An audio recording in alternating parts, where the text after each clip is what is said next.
Jujur aja ya, nabung tuh susah, apalagi buat kita yang gajinya pas-pasan, pengeluarannya banyak, dan tiap awal bulan kayak sultan.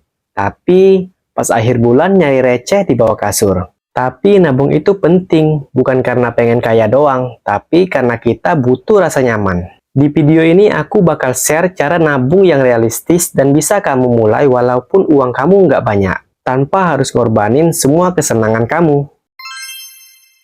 Oke, kita bahas dulu kenapa nabung itu penting. Ini bukan cuma omongan motivator. Nabung itu bukan soal jadi kaya, tapi soal punya cadangan hidup. Kamu nggak tahu besok motor mogok, orang tua sakit, HP jatuh, kena ban truk. Kalau nggak ada tabungan, stres duluan sebelum mikir solusi. Selain itu, nabung juga bikin kamu punya tujuan. Bukan cuma kerja buat bayar tagihan doang, tapi buat hal-hal yang bikin kamu bahagia juga. Sebelum masuk ke tips, aku mau kasih tahu kesalahan umum yang sering banget kita lakuin waktu mau nabung. 1.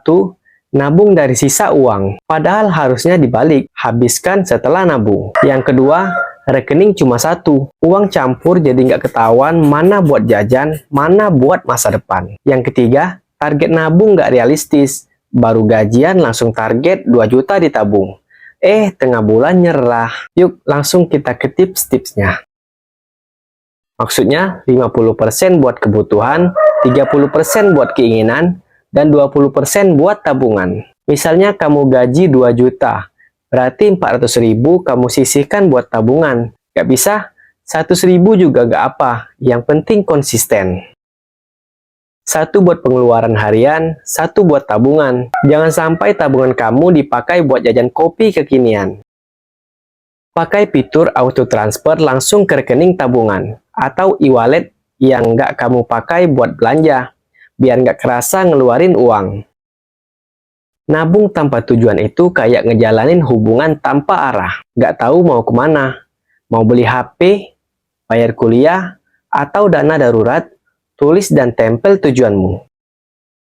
Aplikasi Moneylepper, Spendi, atau Excel manual juga boleh, biar kamu sadar 3.000 jajan gorengan tiap hari itu sebulan bisa habis 90.000.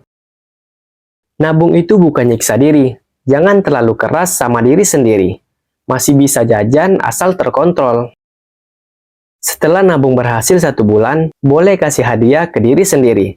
Tapi jangan sampai hadiah itu nguras tabungan juga. Misalnya nonton bioskop murah atau treat kecil. Kadang masalah kita tuh bukan nggak bisa nabung, tapi nggak konsisten. Nah, ini trik kecil yang bisa bantu. Tentang diri sendiri. Coba nabung 10.000 sehari, selama 30 hari. Terus lihat hasilnya. Gunakan metode visual. Punya celengan transparan biar kelihatan progresnya. Share target kamu ke teman, biar ada yang ngingetin. Alternatif menabung investasi kecil-kecilan.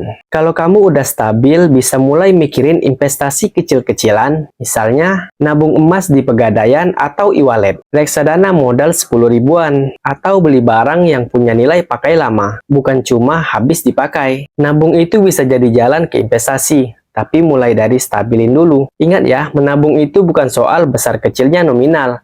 Tapi seberapa sering kamu bisa disiplin. Gak usah malu mulai dari 5.000. Yang penting mulai. Kalau kamu ada tips nabung lain, share dong di komentar. Siapa tahu bisa bantu yang lain juga. Jangan lupa like, subscribe, dan nyalain lonceng biar nggak ketinggalan konten keuangan santai berikutnya. Sampai ketemu di video selanjutnya.